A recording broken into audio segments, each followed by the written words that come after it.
पर्वतमाला काठमांडू नेपाल से असंशयम महाबाहो मनो दुर्निग्रहं चलम अभ्यासेन तु कौन्ते वैराग्येन चह गृह्यते। असंशयम महाबाहो, इसमें कोई संदेह नहीं है। हे अर्जुन, मन का दुर्निग्रहम चलम, उसका निग्रह करना बहुत मुश्किल है, परंतु अभ्यासेन तु कौन्ते, हे कौन्ते, अभ्यास से वैराग्येन चह गृह्यते, और वैराग्य से यह साधा जा सकता है।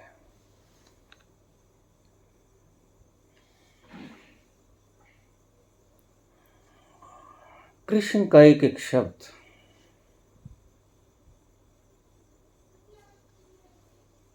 उस आंतरिक कोनों से आता है जहां सत्य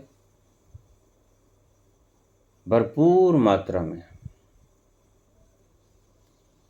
छाया हुआ है, अपनी शांति, मस्ती और आनंद के साथ।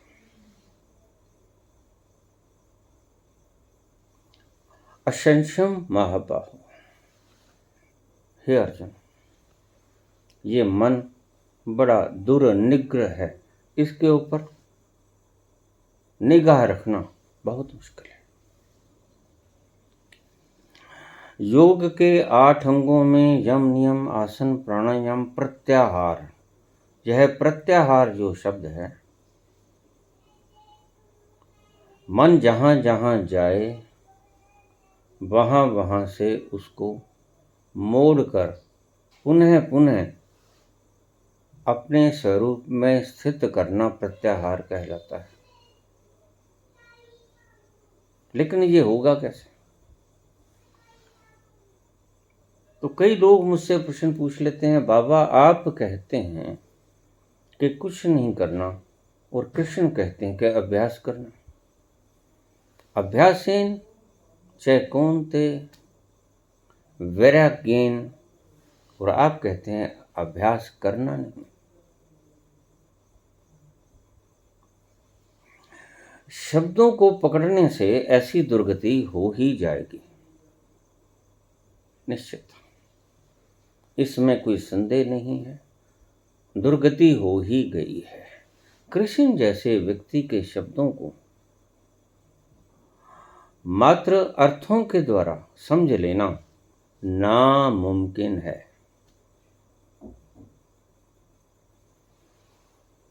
मन जहां जहां जाए वहां वहां से उसको वापस खींच लेना, ये तो अभ्यास हो गया। ये माना कि एकदम से आप मन की शक्ति को अपने ही भीतर इकट्ठा न कर पाओगे, क्योंकि आपके मन को बाहर भटकने की आदत पड़ गई है। आपका मन बाहर भटकता है और यह उसका संस्कार बन गया है। इसके भीतर एक बात गहरे से छा गई है, क्योंकि जो मिला आज तक बाहर से मिला। स्वाद मिला, बाहर की जीवा से मिला। सुंदर दृश्य मिले, बाहर की आंख से मिले। बाहर के मनोरम दृश्यों से मिले। सुंदर ध्वनि मिली, बाहर के संगीत से मिली। सुंदर लहराती हवाएं तुम्हारे बदन को छू गईं, वो भी बाहर से आई थीं।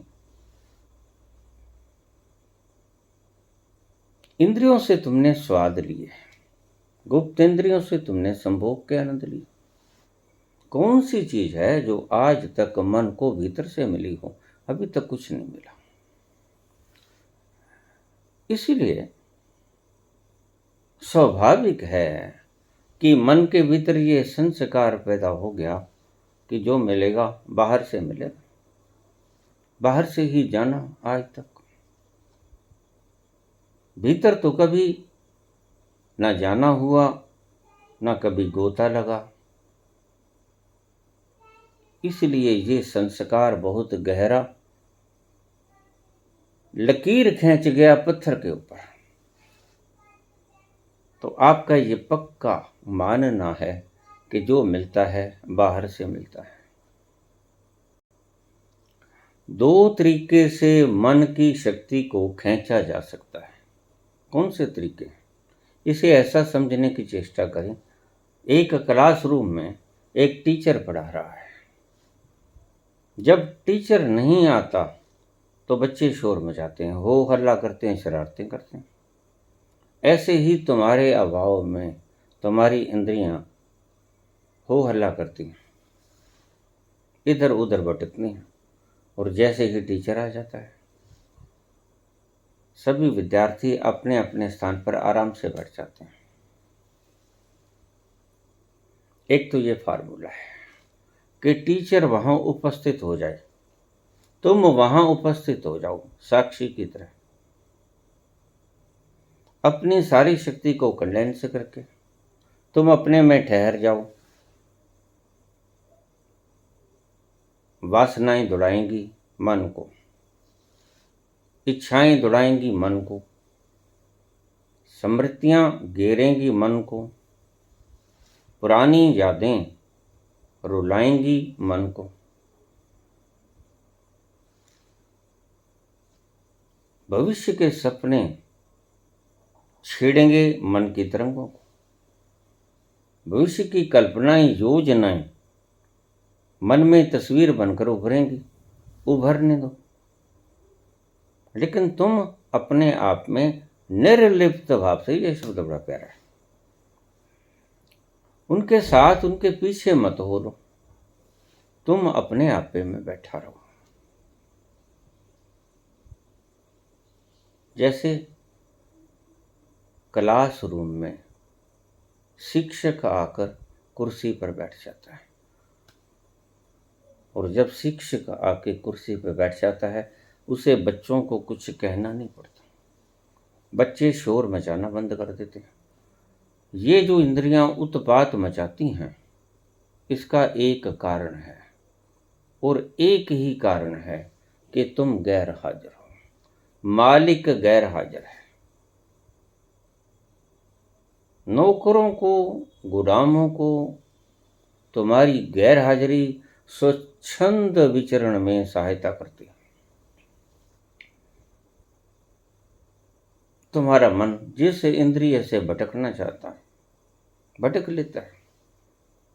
स्वादिष्ट चीज खानी, जीवा उसके पास, अंतरंग क्षणों का आनंद लेना,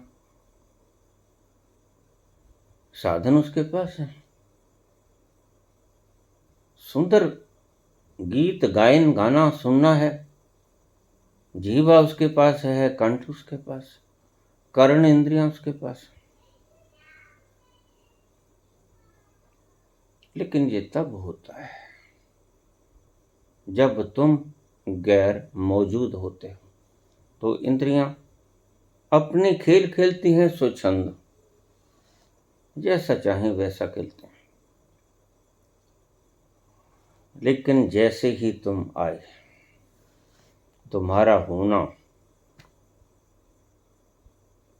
सभी इंद्रियों के स्वच्छंद विचरण पर लगाम लगा देता है। इंद्रियां ठहर जाती हैं, मन ठहर जाता है। फिर लोग मुझे पूछ लेते हैं कि ये प्रत्याहार कैसे करें बाबा? बड़ा आसान काम है। मेन स्विच तुम्हारे पास, मेन स्विच। देखिए, प्रत्येक चीज के स्विच अलग अलग होते हैं। पंखे का बटन अलग है, बल्ब का बटन अलग है, ट्यूब का अलग है, एसी का अलग है। सबके बटन अलग अलग है, पानी की मोटर ऊपर पानी खींचने के लिए उसका बटन अलग है। सभी यंत्रों के बटन अलग अलग हैं, फ्रिज का अलग है, ओवन का अलग है, सबके अलग अलग है। अगर आप अलग अलग से इन बटनों को बंद करने जाओगे, कोई बाहर लगा है, कोई ऊपर लगा है, कोई दक्षिण, कोई पश्चिम, अगर आप एक एक बटन को बंद करने जाओगे तो बड़ी तकलीफ होगी। मेन स्विच तुम्हारे पास है, आप मेन स्विच को ऊपर उठा दो, मेन स्विच को बंद कर दो। अलग अलग से सभी बटनों को बंद करने के लिए आपको मशक्कत नहीं करनी पड़ेगी।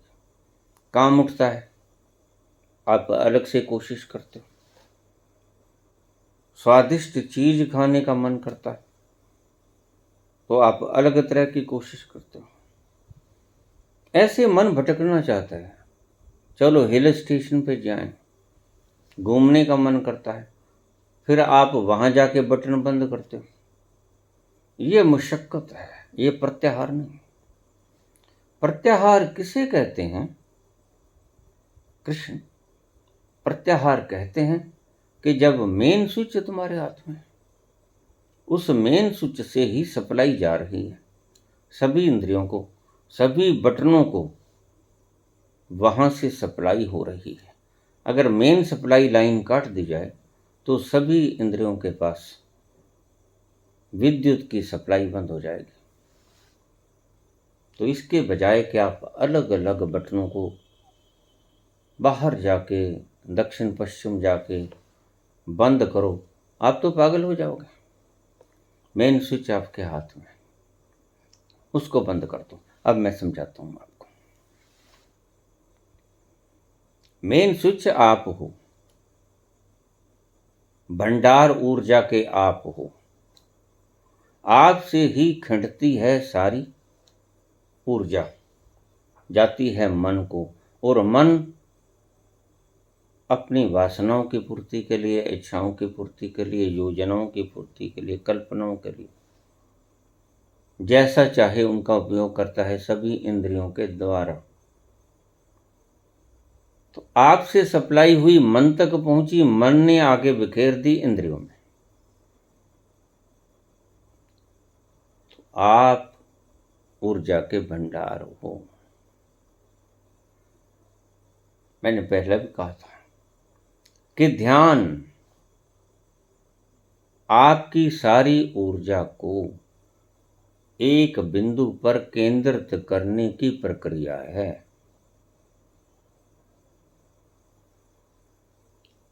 ध्यान में आपकी सारी शक्ति कछुए की तरह सभी इंद्रियों से निकलकर एक खोल में समा जाती है। फिर कछुआ चल नहीं पाता, न पांव बाहर होते हैं, न हाथ बाहर होते हैं, न गर्दन बाहर होती है, न देख पाता है, न सुन पाता है। बस अपनी खोल के भीतर सुरक्षित आराम से बैठ जाता है।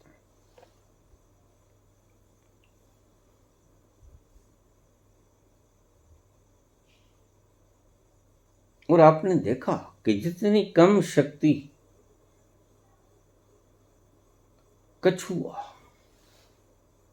प्रयोग करता है, जब उसे शक्ति की जरूरत होती है, चलने की जरूरत है, चलता है, फिर से पानी में उतरने की पानी में उतर जाता है। बस वह जरूरत पड़ने पर अपनी शक्तियों का इस्तेमाल करता है। इसलिए कछुआ बहुत ज्यादा जिंदा उम्र रखता है, कछुए की उम्र बहुत ज्यादा होती है। कारण यही है, संयमी होना। अपनी ऊर्जा को बड़े संयम से वो खर्च करता है। आप तो असंयमी हो जाते हो। असंयम से आप अपनी शक्ति के खर्च को रोक नहीं पाते, और वो खर्च होती होती एक दिन आप सारे ही खर्च हो जाते हो समूल। कछुए की उम्र का ज्यादा होना, उसका एक मुख्य कारण ये भी है कि वह ऊर्जा को व्यर्थ में नष्ट नहीं करता, बस वहीं प्रयोग करता है जहां उसे आवश्यकता है। मेन स्विच आपके पास, कछुए के पास मेन स्विच है, खोल है, बस अपनी सारे पांव, हाथ, गर्दन उसको भीतर ही तो ले जाना है, और ऐसा वो कर लेता है, और उसकी सारी शक्ति व्यय होने से बच जाती है। उसकी इंद्रियों को उसकी शक्ति प्रवाहित नहीं होती। तो आप ऊर्जा के भंडार हो, आप पावर स्टेशन हो जहां से बिजली की सप्लाई होती है। और जहां से बिजली की सप्लाई होती है, ध्यान रखना, अगर सभी जगह की बिजली बंद करनी हो तो पावर स्टेशन ही एकमात्र हल है। वहीं से स्विच ऑफ करना पड़ेगा आपको, फिर विद्युत की शक्ति कहीं भी नहीं जाएगी।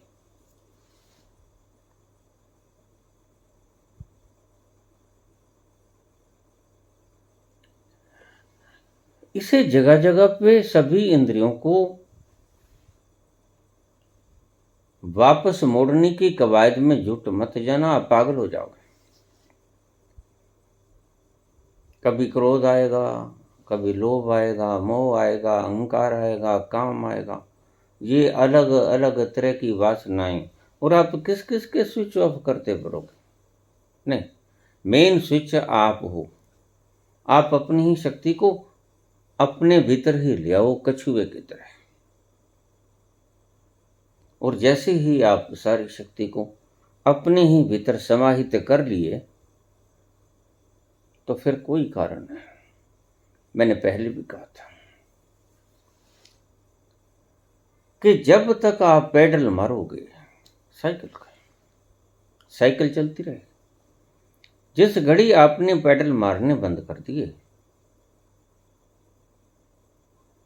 थोड़ी देर तक साइकिल चलेगी, लेकिन उसके बाद साइकिल गिर पड़ेगी।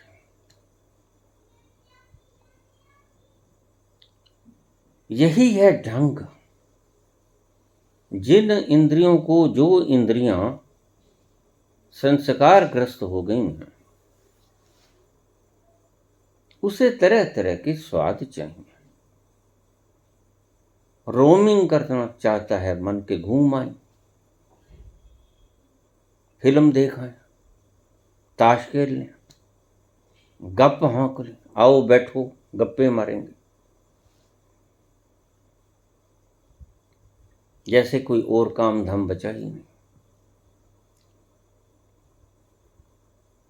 चुगली चाटी कर लेंगे, निंदा कर लेंगे।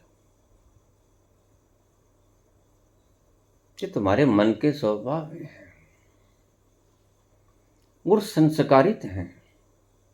संस्कारों की गहरी रेखा आपके मन रूपी सिल के ऊपर, ये लकीर बहुत गहरी से खिंच गई है,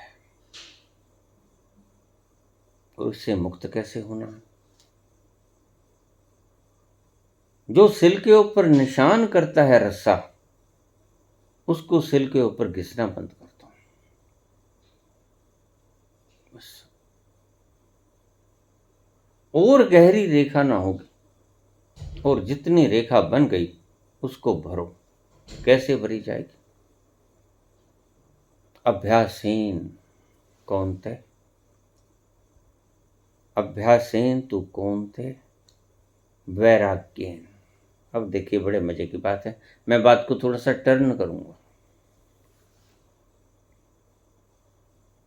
अभ्यास, आप कहते हो बाबा, आप कहते हो अभ्यास नहीं करना, कुछ नहीं करना, और कृष्ण कहते हैं कि अभ्यास करना है। अभ्यास से ही वैराग्य का जन्म होगा। अब हम इस शब्द के भीतर उतरते हैं। अभ्यास से वैराग्य का जन्म होगा।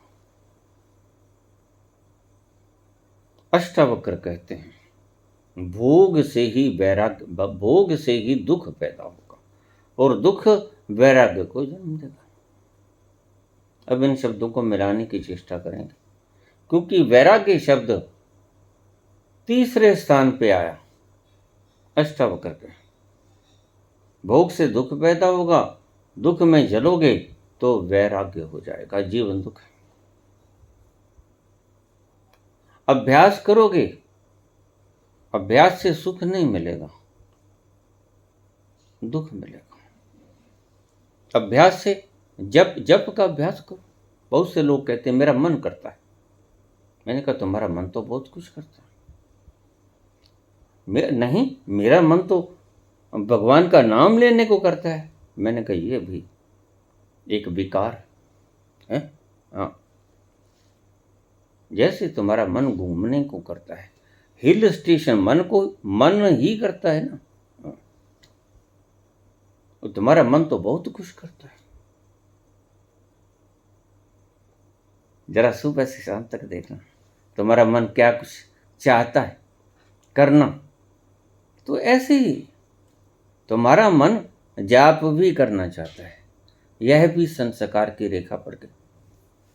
ओम का जप करो।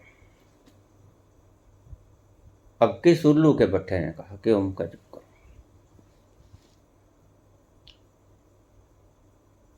तुम्हें तो मार दिया ना। बाबा कहते हैं उस स्थान पर पहुंच जाओ एक ओंकार, जहां पर ध्वनि आ रही है, इस ओंकार की ध्वनि आ रही है, वहां पहुंच जाओ। उसने कब कहा कि ओंकार का जप करो? कहां कहा? वो कहते हैं कि जहां ओंकार की ध्वनि हो रही है वो तत्व ऐसा है कि एक है, एक ओंकार सत्य नाम, और उसका नाम सच है। तुम्हारे नाम असत्य हैं। तुमने जितने भी नाम रखे सब असत्य हैं। उसका नाम सत्य है। क्यों? क्योंकि वह गूंज रहा है, अस्तित्व की आवाज है ओंकार। वह सुन्नी है, सुनिए दुख पाप का नाश। और तुम उसे जपते हो तो कहां मेल खाएगा बाबा के साथ? जिसको सुनने के लिए कहा गया, जिसको सुनने से सभी दुख और पापों का नाश हो जाता है, उसको तुम जीवा से जपते हो कि पवित्र हो जाएगी जीवा। जीवा कभी पवित्र नहीं होगी, क्योंकि तुम्हारे नाम नकली। तो बाबा कहते हैं कि असली नाम कौन सा? एक ओंकार। ये ध्वनि जो भीतर से गूंज रही है, किसी तल से, किसी आंतरिक कोने से, वह नाम है असली। और वह बाबा ये कहते हैं कि सिर्फ आपके भीतर ही नहीं गूंज रही है। जेता कीता तेता नाम, समस्त संसार के ब्रह्मांड की आवाज।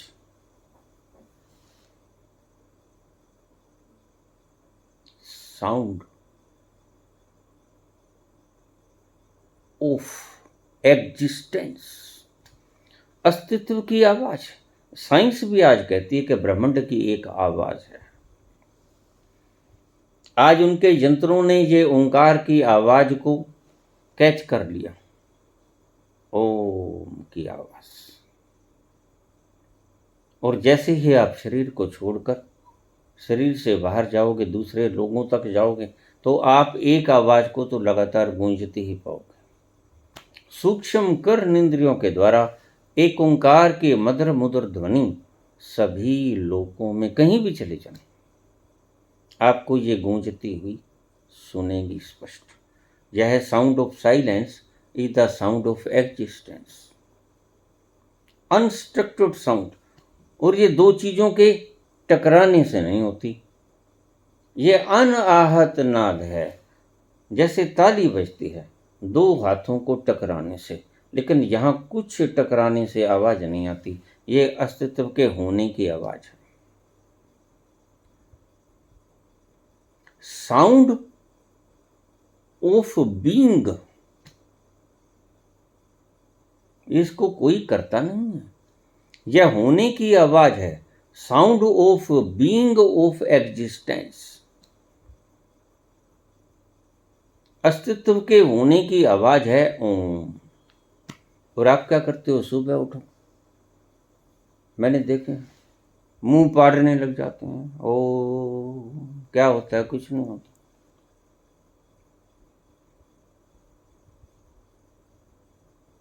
और ओम को परमात्मा का नाम कहा गया। निश्चित ही ओम परमात्मा का नाम है, लेकिन इस नाम को दोहराना नहीं है। Don't repeat it, just listen it. ये हो रहा है किसी तल पे, उस तल पे उतर जाओ, खिसक जाओ।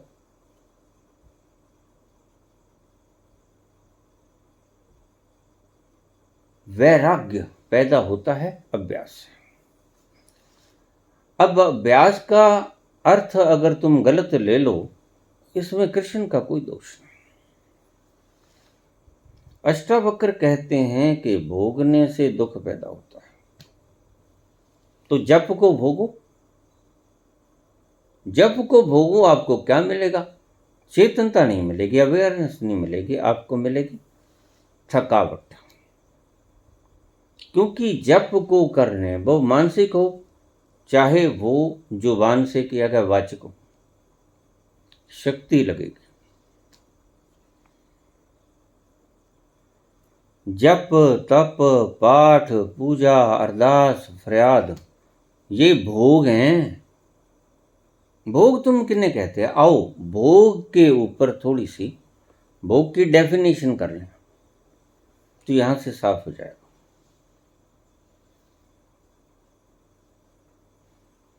भोग उसे कहते हैं जिसको भोगने के लिए एनर्जी की आवश्यकता पड़े। ठीक, बोलते हो, चलते हो, हृदय धड़कता है, श्वास लेते हो, चाहे राम राम करते हो, चाहे टर टर करते हो, टाएं टाएं करते हो, लेकिन कुछ भी बोलने में आपकी शक्ति व्यय होती है। जुबान को हिलाते हो, आपको पता नहीं चलता। कितनी देर बोल पाओगे? आखिर थकोगे।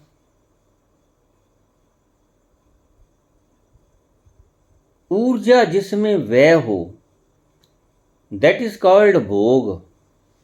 डेफिनेशन आप लिख लेना। और जिसमें ऊर्जा संग्रहित हो, उसे कहते हैं योग। अब इस डेफिनेशन को आप लिख लेना। तो हमारे शास्त्रों में लिखी हो न लिखी हो, मैंने तुम्हें नई डेफिनेशन दे दी, यद्यपि पुरानी आप समझ नहीं पाए। भोग किसे कहते हैं? जिसमें आपकी शक्ति व्यय हो। और योग किसे कहते हैं? जिसमें आपकी शक्ति संग्रहित हो। तो अपने भीतर उतर जाना, अपनी स्वयं की स्थिति में स्थित हो जाना, योग है। शब्द का सुरती में मिलान योग है। ओंकार की नाद तक पहुंच जाना योग है। ओंकार का जप करना भोग है। राम राम जपो, राधे राधे जपो, राम कथा कहो, कृष्ण कथा कहो, राम लीला करो, कृष्ण लीला करो, दौड़ लगाओ, शतरंज खेलो, ताश खेलो, फिल्म देखो, इन सब में शक्तियों की जरूरत पड़ेगी। भला मुर्दा ये सारे शौक फरमा पाता है? क्यों? मुर्दा कहे कि मैंने तो राम राम करना है, भाई ये तो अन्याय है। मुझे क्यों पटक रखा है? मैं राम राम तो जप लूं, जीवा पवित्र हो जाएगी, लेकिन कहां? प्रकृति जानती है कि राम राम और टाइम टाइम तुम कुछ भी बोलोगे, ओंकार भी बोलोगे तो उसमें शक्ति व्यय होगी, और मुर्दे में शक्ति नहीं। मुर्दे से शक्ति ले ली गई। भोग वह जिसमें आपकी शक्ति व्यय होती है। योग वह जिसमें आपकी शक्ति जुड़ती है, जमा पूंजी आपकी जुड़ती है। अब थोड़ा आगे चलें। बहिर्मुखी होने पर शक्ति क्षीण होती है, इसलिए बाहर जाना भोग है। बड़े सूक्ष्म बातें हैं, सरलता से समझा रहा हूँ, सरलता ही सहजता से ही इसको सुनते जाना। बहिर्मुखी होना भोग है, अंतर्मुखी होना योग है। जैसे जैसे आप अपने अंतस में उतरते चले जाओगे, आप एक सहज खुमारी में डूबते चले जाओगे। वो खुमारी क्या है? वह एनर्जी का वेग है, एनर्जी का तूफान है, आंधी है, हवा है, हल्की हल्की हवाएं चलने लगी।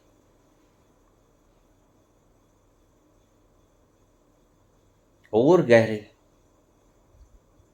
हवाएं तेज हवाओं में परिवर्तित हो गई और गहरे, हवाएं तेज हवाओं से बदलकर आंधियों में बदल गई और गहरे उतरो। वो तेज हवाएं तूफान में बदल गई और गहरे उतरो, और सुनामी में बदल गई। और दौड़ते ही जोड़ते ही चले जाओगे। जैसे जैसे भीतर उतरोगे वैसे वैसे शक्ति जुड़ती जाएगी। इसे योग कहते हैं। संक्षिप्त शब्दों में अपने ही भीतर उतरना, अंतर्मुखी होना योग है, और शक्ति जुड़ती है। निर्भर होकर कभी परमात्मा को पाया गया है? नहीं। इसलिए मैं जब कहता हूं कि क्रिया योग कर रहा हूं, तो लोग मुझे कहते हैं जब कुछ करना ही नहीं बाबा, तो क्रिया योग भी क्या कुछ करना नहीं है? मैंने कहा बिल्कुल ना करो।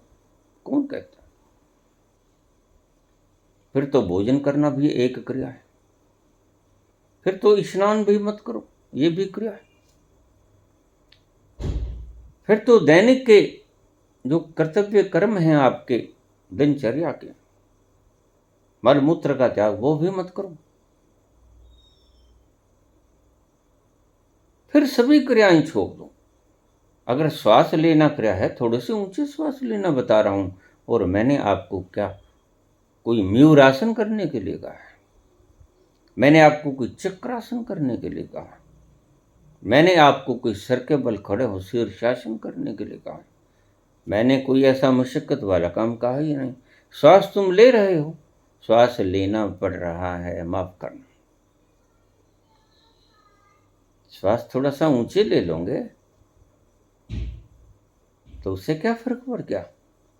जीवन थोड़ा सा ज्यादा ग्रहण कर लोगे, जीवन दायिनी शक्ति, प्राण, ऊर्जा, ऑक्सीजन थोड़ी सी ज्यादा इकट्ठी कर लोगे, वह क्रिया हो गई, वो कर्म हो गया। उससे क्यों भागते हो?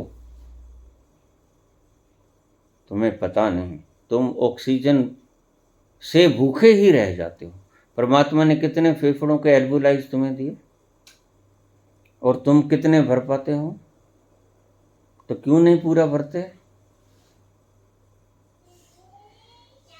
तुम इतने कंजूस हो कि श्वास भी पूरा नहीं लेते। और मैं ये कहता हूं कि क्रिया योग करने से आपको सहायता मिलती है अपने अंतस में उतरने की, यानी कि अंतर्मुखी होने में सहायता करता है क्रिया योग, और वही तुम करना चाहते हो। तो क्यों ना सारे ऐसे पहलू बता दूं जिसमें अपने ही अंतस उतरने की आपको सुविधाएं ज़्यादा मिल जाएं, सहायक हूँ आपके ही भीतर जाने के लिए, अंतर्मुखी होने में सहायता करें आपकी। क्यों न मैं सारे सूत्र आपको बता दूं। नमक कम खाओ, मिर्च बिल्कुल न खाओ। अगर मिर्च का स्वाद देखना हो तो कहीं घाव हो जाए, उसके ऊपर नमक और मिर्च छिड़क के देखना।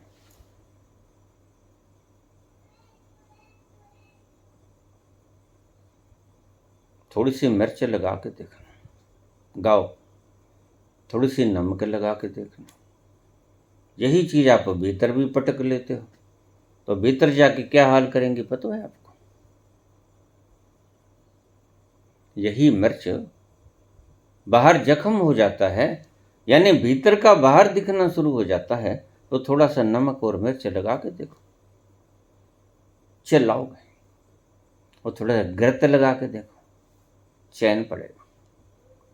बाहर से ही आप चीज को देख सकते हो। तेजाब लगाओ बाहर, जल जाएगा। यही तेजाब तुम्हारे भीतर बनाती है। ये मिर्च जाके, हरी मिर्च हो, लाल मिर्च हो, काली मिर्च हो। लोग कहते हैं काली मिर्च, आयुर्वेद कहता है कि अमृत है। नहीं, कोई अमृत नहीं। जो चीज आपके भीतर स्टिमुलेशन पैदा करे वो अमृत हो ही नहीं सकती, वो तो विष। लाख व्याख्यान करे आयुर्वेद, तुम काली मिर्च मत खाना।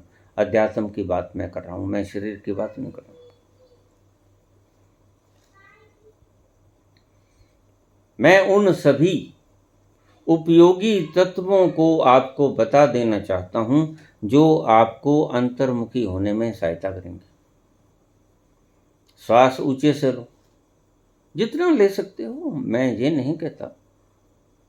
और देखिए, जो लोग दौड़ लगा सकते हैं वो दौड़ लगाएं। जो लोग वार्म अप हो सकते हैं, वार्म अप, खड़े खड़े दौड़ लगा सकते हैं, दौड़ लगाएं।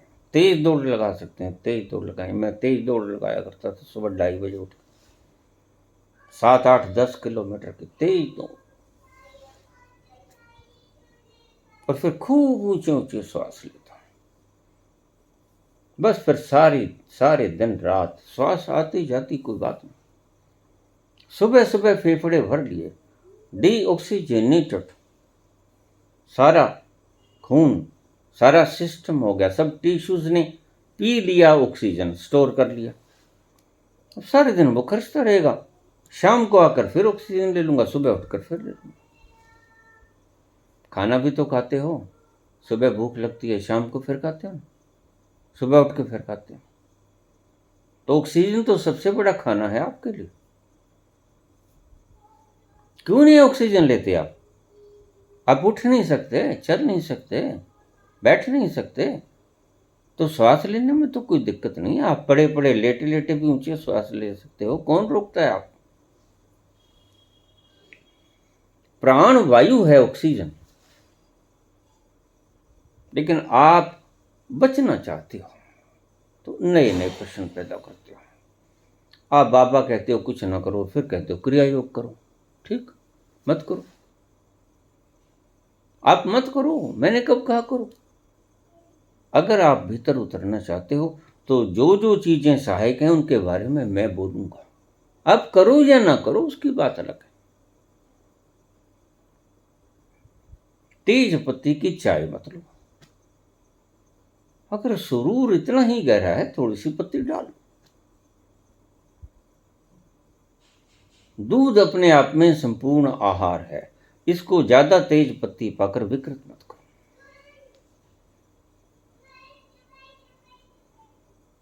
ज्यादा चीनी भी मत लो, चीनी भी वाइट पॉइजन है। दूध में प्रोटीन भी है, कार्बोहाइड्रेट भी है, फैट्स भी है, विटामिन भी हैं। एक चीज नहीं होती दूध में, आयरन नहीं होता। विटामिन सी भी कम होता है, नहीं होता, समझे।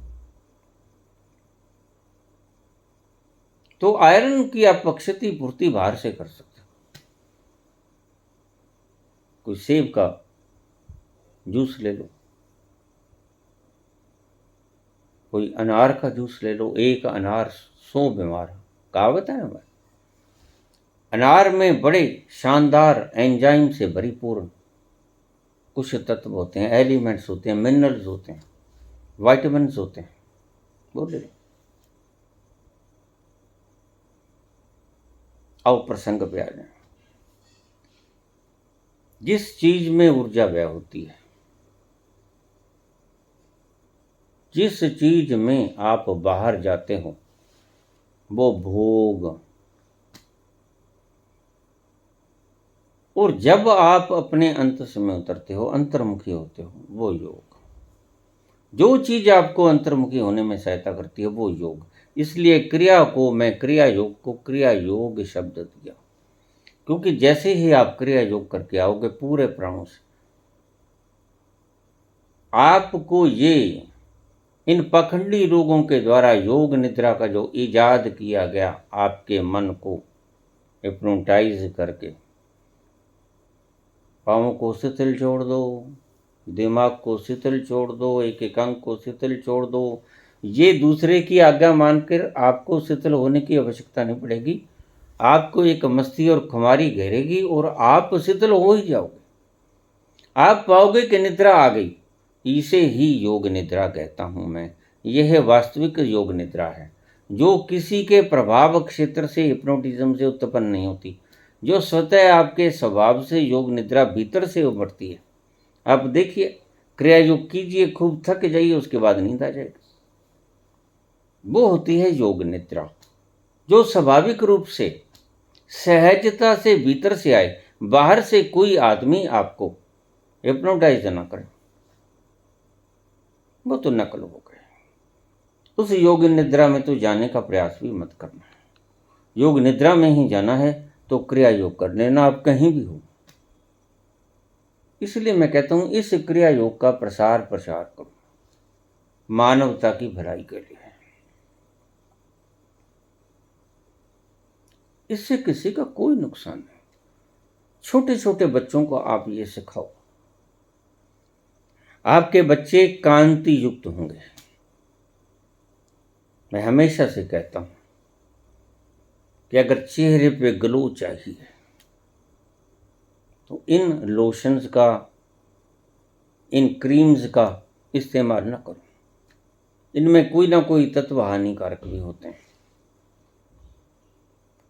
क्रिया योग कीजिए और 6 महीने में आपके चेहरे पर सेब जैसी ग्लो आ जाएगी।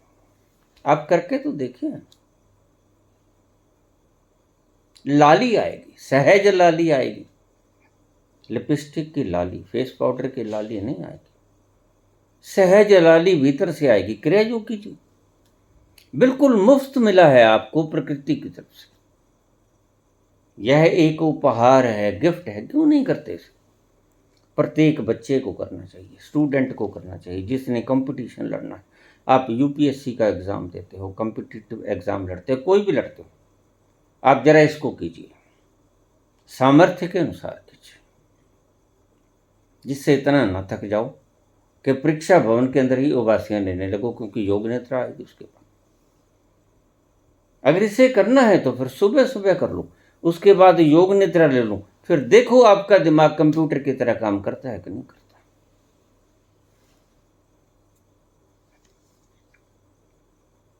हर सर्कल में क्रिया योग आपका उत्थान करेगा, एनर्जेटिक बनाएगा, आनंद से भरेगा। दिन कैसे बीतेगा पता नहीं चलता, मस्ती मस्ती खुमारी खुमारी में गुजर जाएगा सारा दिन। आप मरे मरे से, सड़े सड़े से, ठहरे ठहरे से, गतिहीन अवस्था में सारा दिन नहीं गुजारोगे, चिड़े चिड़े से नहीं गुजारोगे, बड़े खुश मिजाजी से आपके साथ, आपके पास जो आएगा वो भी खुश हो जाएगा। कोई कंपटीशन लड़ना, आपका शार्प ब्रेन हो जाएगा। अब करके तो देखो इसे। इसमें आपको कोई शिविर की फीस नहीं देनी पड़ेगी, बहुत सहज प्रक्रिया है। आप इसे मेरे YouTube चैनल पर देख सकते हो। रोहित ने कई वीडियो डाल रखे हैं इसके बारे में।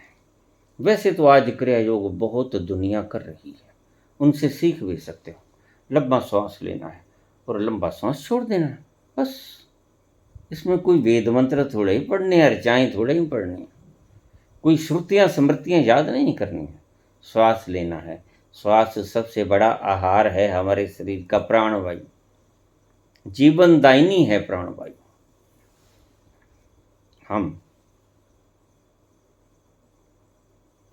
अपने केंद्र पे आ जाएं। भोग क्या, जिसमें शक्ति वह होती, वो चाहे राम राम का जप हो, चाहे राधे राधे का हो, चाहे कोई जप हो, परमात्मा का नाम जपना भोग है। और मौन होकर अपने भीतर उतर जाना योग है। और देखिए, जब तक भोगते रहोगे आपको ना मिलेगा। सीधी सीधी परिभाषा।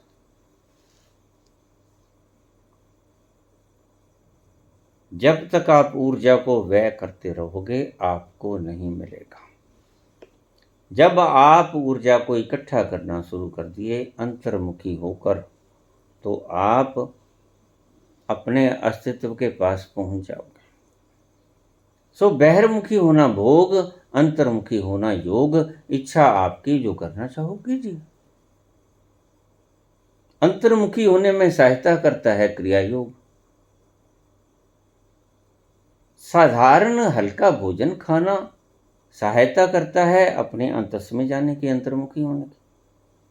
सहज खाना खाओ, सिंपल खाना खाओ, सुपाच्य भोजन खाओ। मिर्च मसाले इनसे रहित। स्वाद के लिए मत खाओ, जीने के लिए खाओ, खाने के लिए मत जियो। इन बातों को आप लिख लेना या इस वीडियो को संभाल के रख लेना। जब कभी भूल चूक हो जाए फिर से सुन लेना। तो भगवान कृष्ण क्या कहते हैं? असंशयम महाबाहो, इसमें कोई संशय नहीं। हे पार्थ, हे महाबाहो, हे अर्जुन, मनो दुर्निग्रहम चलम। मन का निग्रह बहुत मुश्किल है। इसके वेग को रोकना अति कठिन है। लेकिन अभ्यासेन तू कौनते, हे कौनते, अभ्यास से वैराग्य का जन्म होता है। वैरागीन च गृहते। वही श्रवक्र का शब्द, थोड़ा सा शब्दों को घुमा फिरा दिया जाता है, बात वही बोलते हैं सभी संत। भोग से दुख पैदा होगा, राम राम जपो। मुझे लोग कहते हैं संकीर्तन तो कर लिया करें बाबा। अरे भाई, मैं तो किसी भी चीज से नहीं रोकता हूं। स्वादिष्ट खाना खाओ, चाओ माओ, बर्गर खाओ, मैं तो नहीं कहता हूं आपको कुछ ना खाओ। मैंने कब रोका? लेकिन अगर अंतर्मुखी होना चाहते हो तो ये मत खाओ। अगर अंतर्मुखी होना चाहते हो तो जप बंद कर दो, तप बंद कर दो, पाठ पूजा बंद कर दो, दुआ प्रार्थना बंद कर दो।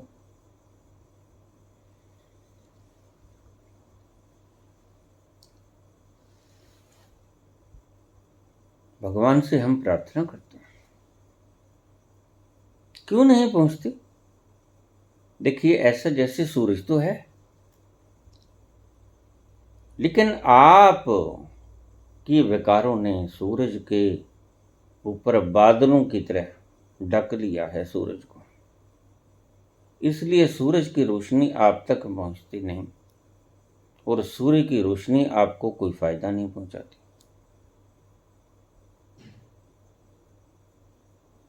और मेघ घने से घने रोज होते जाते हैं, ध्यान से समझना। और अब तो मेघ इतने काले बादल हो गए हैं कि सूरज की रोशनी, सूरज दिखना तो बड़ा मुश्किल। सूरज जैसे गुम ही हो गया हो ऐसा लगता है इन काले बादलों में, मेघों में। अब सावन भादों में ऐसे दिन आएंगे जब आपको काले बादल ही बादल नजर आएंगे, जब आपको सूरज की जरा भी रोशनाई दिखेगी नहीं। बस ये बादल रोक लेते हैं, घने बादल, आपकी की हुई प्रार्थनाओं को पहुंचने नहीं देते उस तल पर। बीच में मेघ आ जाते हैं। ये मेघ चीज क्या है?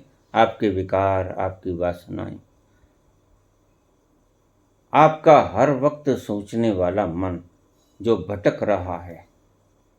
ये सारे काले बादल हैं, मेघ, इन्होंने रोशनाई को ढक लिया है सूरज की। इसलिए एक परंपरा थी, लेकिन आज हमने उसे व्यापार बना लिया। हम किसी गहरे संकट में होते तब ये चलन नहीं था कि प्रार्थना करने के लिए किसी किराए वाले व्यक्ति को ले आओ। आज ये प्रथा आम हो गई है। हम प्रार्थना करने के लिए परमात्मा से कि हमारे दुखों का नाश हो जाए, हम किराए पर पंडित खरीद ले आते हैं, भाव ताव पहले खोलते हैं। क्या लोगे पंडित जी? क्यों? क्योंकि वो मैसेंजर ऑफ गॉड है। लेकिन आप भूल जाते हो, इसकी वासनाएं स्वयं की खत्म नहीं हुई। लोभ भी तो एक वासना है। जिसने पैसा ही मांग लिया भागवत सप्ताह की कथा करने का, उसकी प्रार्थना परमात्मा तक पहुंचेगी कैसे? ये वासना मेघ बनकर ढक लेगी परमात्मा के बादल को, परमात्मा के सूरज को। तो तुम अक्सर ही सुख शांति के लिए इन कथा वाचकों को खरीद ले आते हो। इनकी एक निश्चित फीस होती है। भला लोभ के बिना कोई व्यक्ति पैसा मांगेगा? फिर इनके पास लाख उपाय हैं। ये कहेंगे देखिए ढोलकी वाला भी चाहिए, ये हारमोनियम वाला भी चाहिए, ये बेंजो वाला भी चाहिए, संगीतकार भी चाहिए, सारा खर्च भी होगा, ये ढमढमा रचाना पड़ेगा, स्टेज लगाना पड़ेगा, लोग बाग बैठेंगे भी, कनात भी लगानी पड़ेगी, सब जैसे जागरण करते हैं, व्यवस्थाएं बैठानी पड़ेंगी, उसके ऊपर खर्च तो होगा ही। इसलिए इतनी फीस लगेगी। और ये फीस वाले लोग, अब कान खोल के सुनो, इनकी कोई भी दुआ या बद्दुआ परमात्मा तक नहीं पहुंचती। ये मेघ लोभ के हों, वासना के हों, बिलीनियर बनाने के हों, ये लोभ है। मिलीनियर बनाने को हो, ट्रिलिनियर बनाने को हो, यह मेघ हैं काली। कम से कम इन लोगों की फरियाद तो मैं पक्का लिख के दे देता हूं, परमात्मा तक नहीं पहुंचेगी। परमात्मा तक फरियाद किसकी पहुंचेगी? ये बड़ी आदि परंपरा थी जिसे हम भूल गए और व्यापार के क्षेत्र के लोगों को हमने बुलाना शुरू कर दिया। हमारे राम भी जाते थे, हमारे कृष्ण भी जाते थे, बाहर दूर बैठे एकांत निर्जन वन में, जहां कोई शोर शराबा नहीं। अगर वहां गाता भी है तो कोयल गाती है, अगर वहां पंछी इतराते हैं, आसपास फिरते हैं, निर्भय होकर विचरण करते हैं, और उस एकांत स्थान में बैठे हुए ऋषि मुनि अपने ही अंतस में लीन होते थे। उनके भीतर किसी तरह की वासना के बादल नहीं होते थे।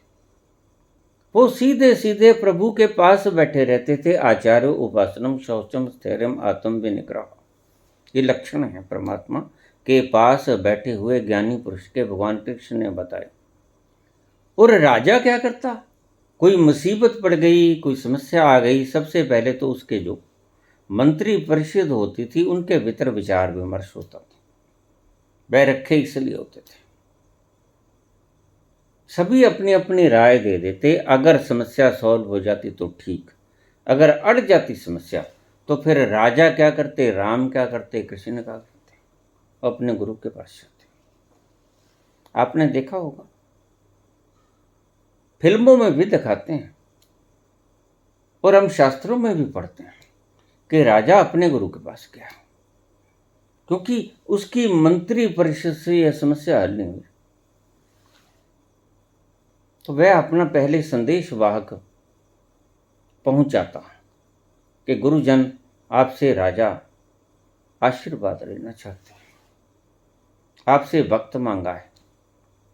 अपनी सुविधा के अनुसार वो वक्त देते, क्योंकि खुमारी कई बार इतनी चढ़ी होती है कि वह संत व्यक्ति के वश में नहीं होती। परमात्मा से उतरती हुई आनंद की खुमार वह रोक नहीं पाता। तो उसको पता है, मैंने अक्सर कह रखा है लोगों को कि शाम 5 बजे के बाद आया करो, तब तक थोड़ी थोड़ी मस्ती कम होनी शुरू हो जाती है। और लोग मुझे कोई 3 बजे सुबह फ़ोन कर रहा है, जैसे मैं ब्रह्म मुहूर्त में ही उठ जाता हूँ। अरे भाई, मैं ऐसा खिलाड़ी नहीं। मैं तो तुमसे कहता हूँ, क्यों नहीं आराम से सो जाते? बड़ी मुश्किल से मनुष्य का जामा मिला है, क्यों पागलपन कर रहे हो? कुछ नहीं है, 3:40 आराम से सो। भगवान ने रात सोने के लिए बनाई है, इस सोने का आनंद मानो। हाँ, अगर नींद नहीं आती बात अलग है। नींद आती है तो अलार्म मत लगाओ भाई, प्रकृति के अनुसार जीने की चेष्टा करो, तो शाम तक खुमारी उतर जाती है। धीरे धीरे धीरे धीरे मेरे परिवार के लोग भी जानने लगे हैं। अब तो बहुत वर्ष बीते। पहले तो 1-1 बजे तक कोई मतलब ही नहीं, 2 बजे तक कोई मतलब। अब जान जाते हैं कि 3-4 बजे तक ये मस्ती थोड़ी कट जाती है। तो जिसको वक्त देते हैं कि देखो भाई 4-5 बजे 6 बजे के बाद आना। अगर थोड़ी बहुत कोई राम राम राधे राधे कोई करना है, बताना है, कोई पूछना हो, तो शाम 5-6 बजे के बाद आना। और अगर आप ये कहोगे कि हम सुबह सुबह ब्रह्म मुहूर्त में आ जाएं, तो हम मिलने ही नहीं देंगे आपको, क्योंकि फिर वो व्यक्ति जो बोला, जो आपका प्रश्न का जवाब देगा, वो मौजूद ही नहीं है। वो तो खुमारी में पी रहा है आनंद को। वह कैसे आपकी बात का जवाब देगा? बैठा दिखेगा लेकिन किसी और लोक में होगा, तुम्हारे से कनेक्ट नहीं हो पाएगा। तो राजा वक्त मांगता फकीर से, गुरु से, और वो समस्या का समाधान बड़े आराम से देते थे। क्यों देते थे? क्योंकि उनके और परमात्मा के बीच में कोई मेघ नहीं है। तुम्हारे भीतर तो मेघ क्या है? हिमालय के पर्वत हैं, पहाड़ों जैसी कीचड़ की दीवारें भरी पड़ी, तो परमात्मा तक आवाज पहुंचे भी कैसे? और परमात्मा की छनकाहट तभी तो आप तक आ नहीं पाती, तभी तो आप तक परमात्मा की खुमारी जरा भी नहीं आ पाती, दस्तक भी नहीं दे पाती आपको। तो आप क्या जानो परमात्मा की खुमारी या प्रेम का आनंद, प्रेम की मस्ती नहीं जानते आप। धन्यभागी हैं वो जिनके भीतर एक क्षण के लिए प्रेम उतरा, किसी भी बहाने से उतरा।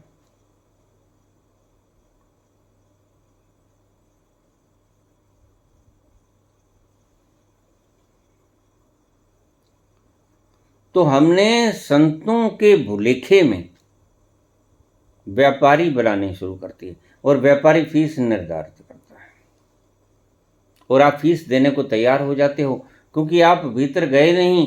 भीतर जाने वाले व्यक्ति के लक्षण आप जानते नहीं। जो व्यक्ति भीतर चला गया, आज मैं तुम्हें एक बड़े काम की बात बताता हूं। जो व्यक्ति भीतर चला गया अपने ही अंतस में, उसकी तरफ तो आप मुख करके भी कोई मन्नत मान लो तो वो भी पूरी हो जाती है।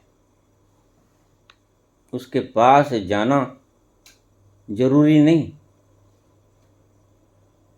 उसकी तरफ मुख करके, उसको याद करके अगर आप कोई मन्नत भी मान लो, तो परमात्मा तो सब जगह मौजूद है, और आपको पता नहीं कि जिससे आप मन्नत मांग रहे हो वह सर्वव्यापक है। तो वो जिस जगह भी आप हो वहां भी है। जहां भी बैठकर आप फरियाद कर लोगे, वहीं से वो फरियाद सुनी जाएगी, क्योंकि कोई ऐसा स्थान नहीं जहां पर परमात्मा विद्यमान नहीं। ईशावास्यमिदं सर्वम यत् किंचित् जगति आम जगत। और तुम्हारा गुरु, तुम्हारे भीतर बैठा हुआ गुरु, तुम देख नहीं पाते इन बादलों की काली घटाओं के कारण, लेकिन गुरु के भीतर कोई काली घटा बची नहीं। ना कोई वासना है, ना कोई संस्कार है, ना कोई कर्ता भोक्ता का सवाल है, ना किसी तरह की स्मृतियां उसे तकलीफ देती हैं, ना उसने कोई जंजाल बुन रखे हैं भविष्य के सपनों की, कल्पनाओं की। या मस्त है फकीरी में। उसके और परमात्मा के बीच में कोई भेद नहीं, वह अभेद हो गया है। तो उसकी सीधी सीधी पुकार परमात्मा के पास ही क्योंकि बैठा होता है, इसलिए जो आप पुकार उससे करोगे तो समझ लेना वो पुकार सीधी सीधी परमात्मा के दरबार में पहुंच गई। आपको ये भाड़े पर, किराए पर, फीस लेने वाले लोग बुलाने की आवश्यकता नहीं। मैं आपको बिल्कुल स्पष्ट सत्य सत्य फॉर्मुलेशन दे रहा हूं और आप उलझे हुए लोग हो, इनसे फरियाद कराते हो जो खुद के संकटों को टालने में समर्थ नहीं होते। अभी कल ही एक बाबा की, कुछ दिन पहले एक बाबा की इंटरव्यू आ रही थी। इंटरव्यू ने गायत्री मंत्र पे बोल रहे थे कि गायत्री मंत्र ऐसा है तुम्हें पता नहीं है। वो कहते हैं उन्हें पता है। गायत्री मंत्र एक ऐसा अस्त्र है कि तुम्हें बंदूक लेने की जरूरत नहीं पड़ेगी। जब यमनों ने भारत के ऊपर हमला किया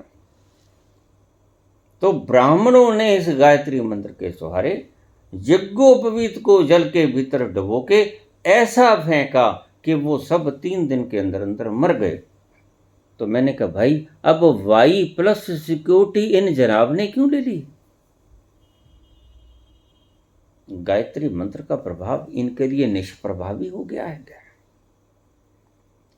ऐसे ऐसे पंडित खरीदे जाते हैं आज राम कथा सुनने के लिए, उस सत्य की बात सुनने के लिए जहां इनका कभी कोई पहुंचा ही नहीं। भला ये क्या जाने बेचारे सत्य सत्य है क्या, कहाँ है, वो कैसा है, कुछ पता नहीं। ये सिर्फ बोलना जानते हैं, सत्य तक कभी पहुंचे नहीं। अशंशम महाबाहो, इसमें कोई संशय नहीं है। हे महाबाहो, हे पार्थ, हे अर्जुन, मनो दुर्निग्रहम चलम।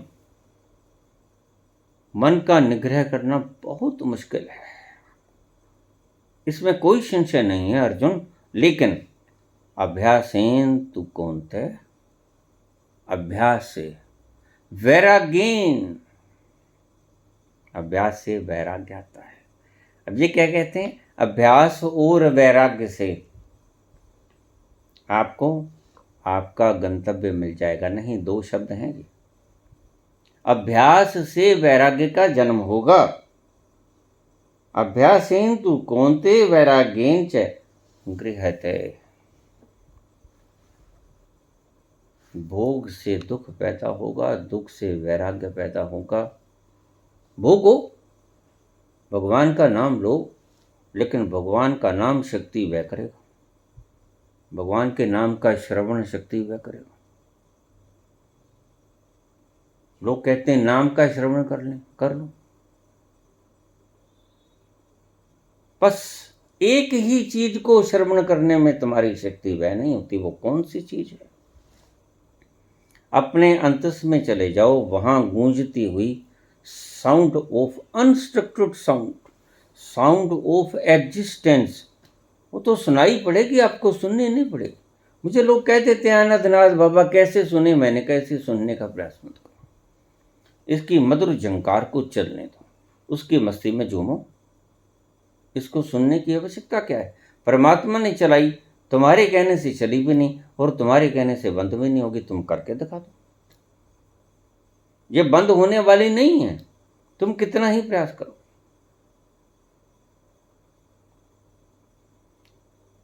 अभ्यासेन तू वैराग्येन, अभ्यास से वैराग्य पैदा होता है। और अभ्यास क्या है? अभ्यास वो जो आपकी शक्ति को बहिर्मुखी करते हैं। तो जब थक जाओ अभ्यास से, जब कर करके देख गिर जाओ, दौड़ दौड़ के गिर पड़ो, ये दूसरा फार्मूला था। लोग कहते हैं कि भोगों में है परमात्मा, हम कहते हैं भाई भोग लो। और तुम्हें क्या कहें, परमात्मा ने सृजना की ही इसीलिए है कि कुछ मूर्ख ऐसे होंगे जो कहेंगे भोग में आनंद है, तो भाई भोगो। अभी तो अरबों साल सूरज रहेगा, अभी फिक्र मत करो। जनता घटती बढ़ती रहेगी, वो तो जनसंख्या का सवाल है, लेकिन अभी सूरज दमकेगा, चमकेगा। न्यूटन ने भविष्यवाणी की थी कि 1960 में प्रलय आ जाएगी। न्यूटन, सर आइजक न्यूटन ने अपनी सारी कैलकुलेशन करके कहा कि 2060 में प्रलय आ जाएगी। अब 2023 तो हो गया, बस 37 वर्ष ही बचे हैं। न्यूटन के हिसाब से, किसी जोशी के हिसाब से नहीं, मैं कह रहा हूं। और उसने कहा अगर बावजह कोई ऐसी बात हो गई कि प्रलय ना आई तो प्रलय आना शुरू हो जाएगी। बड़ी अद्भुत भविष्यवाणी की, और बहुत लोगों ने सुनी भी नहीं होगी।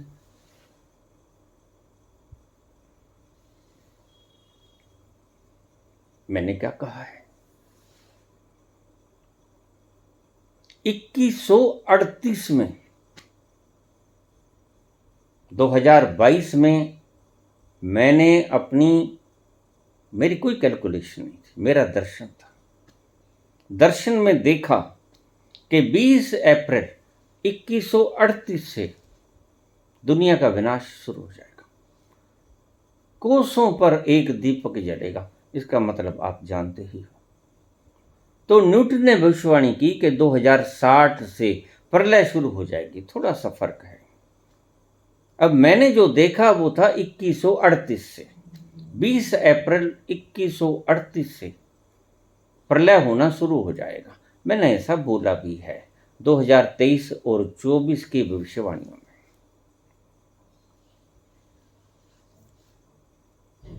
लेकिन न्यूटन जैसा साइंटिस्ट कोई ज्योतिषी नहीं है, और न्यूटन जैसा साइंटिस्ट कोई आत्मज्ञानी भी नहीं। वह तो महज एक साइंटिफिक प्रक्रिया का मास्टर है। वह अपनी कैलकुलेशन से बताता है कि 2060 में प्रलय आ जाएगी, ना आई तो प्रलय होनी शुरू हो जाएगी, आगाज हो जाएगा। खैर, बात तो वही है, कोई 20-50 साल का फर्क कोई ज्यादा होता भी नहीं। लेकिन दोनों एक बात पर सहमत हैं, और बहुत से ऋषि इस बात पर सहमत हैं। बहुत से ऋषियों ने इस कालखंड में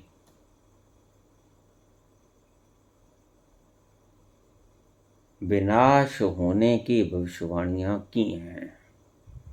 थोड़ी सी आगे पीछे, उससे कोई फर्क नहीं पड़ता है। कोई 20-50 साल पहले घटना घट गई, इतनी बड़ी विशाल घटना, या 20-50 वर्ष बाद में या पहले, कोई फर्क नहीं पड़ता। तो इस शब्द में, श्लोक में जो बात लिखी है कि इसमें कोई संशय नहीं है पार्थ कि मन का निग्रह करना बहुत मुश्किल है, बार बार भटकेगा। लेकिन तुम्हें मैंने फार्मूला बता दिया कि स्विच को ऑफ कर देना, मेन स्विच को तुम्हारे पास, तुम ही मेन पावर हाउस हो। तुम अपनी शक्ति को भीतर खींच लेना। मन थोड़ा बहुत जो शक्ति दी गई थी उससे भटकेगा, भटकने देना। लेकिन अगर आपने कोई ऊहापोह नहीं की, उसकी बातों में इंटरफेरेंस नहीं की, उसके साथ नहीं चले और उसकी बात से लड़े नहीं, सामंजस्य भी नहीं किया, विरोध भी नहीं किया, आप अपने स्वभाव में, स्थिति प्रज्ञता में रहे, तो आप पाओगे कि मन की वृत्तियां धीरे धीरे धीरे धीरे शांत हो गई। वो उठती हुई धूल बैठ गई, नीचे फर्श पर आ गई, और वातावरण बिल्कुल साफ दिखने लग गया। धुंध जैसे छा गई थी, दिखना बंद हो गया था। धीरे धीरे धुंध बैठ जाएगी, आपको दिखना शुरू हो जाएगा। तो अभ्यासेन तू कौनते, हे अर्जुन, अभ्यास से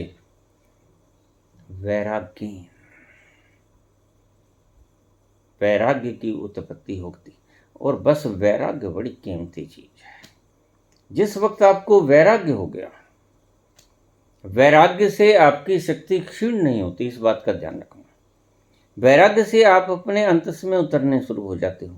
जैसे ही वैराग्य आता है, महात्मा बुद्ध को वैराग्य आ गया, छोड़ दिया। बहिर्मुखी होना बंद, अंतर्मुखी होना शुरू। वैराग्य एक ऐसी स्थिति है जिसमें आपकी शक्ति बहिर्मुखी होना बंद हो जाती है और आपकी शक्ति का व्यय रुक जाता है। आप अपने ही भीतर अंतस में उतरना शुरू हो जाते हो। बस ये एक वैराग्य ही है जो कि अभ्यास से आता है, यानी भोग से आता है। तो जिधर आपका मन करे खूब भोगो, संसार को भोगो, संसार का स्वाद भोगो, सभी इंद्रियों से स्वाद ले लो। कभी ऐसा ना हो, जो मैं अक्सर ही कहा करता हूँ, हर कदम पे उन्हें मुड़ के देखा, उनकी महफिल से हम उठ तो आए, कच्चे कच्चे मत उठ जाना। यही बात भगवान कृष्ण कहते हैं। अभ्यासेन तु कौन्ते वैराग्येन। अभ्यास से वैराग्य होता है, यानी भोगने से वैराग्य होता है। भोग लेना, भोग का अर्थ जिसमें शक्ति व्यय होती। इंद्रियों के द्वारा भोगो, खूब सुंदर दृश्यों को देखो, निहारो, सुंदर स्थानों पे जाओ। बड़े सुंदर स्थान हैं विश्व में, जहाजों पे घूमो,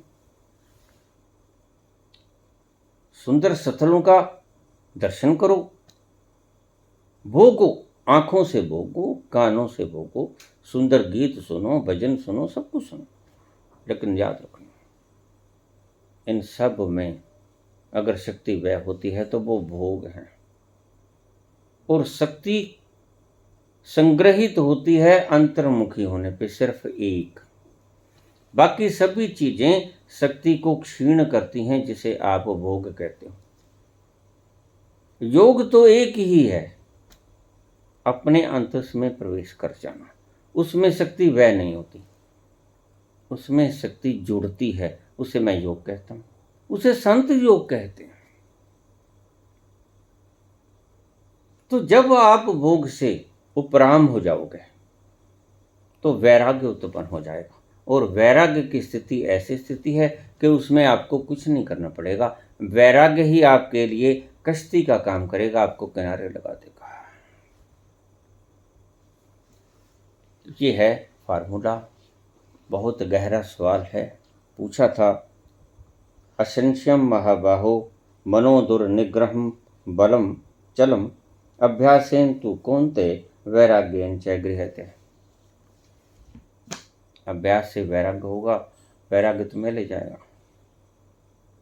उपराम, संसार से उपराम होना, सभी भोगों से उपराम होना, तुम्हें उस तल पर ले जाएगा। तुम्हें कुछ करने की आवश्यकता न पड़ेगी, जहां तुम स्वयं विद्यमान हो, और तुम जिंदगी में निहाल हो जाओगे, और तुम जिंदगी में इतनी मस्ती और खुमारी को पाओगे जो जिंदगी के किसी भोग में जो आपने पाई नहीं थी।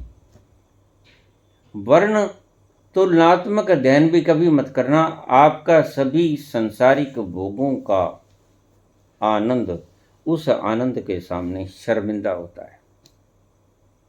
उसकी एक झलक आपके बड़े से बड़े भोगों को तिरस्कृत कर देती है। इसीलिए तो बुद्ध छोड़ के जाते हैं, इसलिए तो महावीर राजा हैं, छोड़ के चले जाते हैं। भर्तृहरि छोड़ के चले जाते हैं। ये सभी राजा हैं, 24 के 24 तीर्थंकर जैनियों के सभी राजा हैं। जनक राजा है, 19 पीढ़ियां जनकों की हुई, सभी विदेह हुए। विदेह यानी देह की खुशी को खुशी नहीं समझा। वैराग्य से निग्रह हो जाता है। मन को निग्रह करना अति कठिन है, लेकिन भोग के द्वारा जो पैदा हुआ वैराग्य है, भोग दुख देगा और दुख से वैराग्य का जन्म होगा। वह वैराग्य ही निग्रह कर लेगा। आपने उस निग्रह में जाना है जो वैराग्य से फलित होता है। धन्यवाद।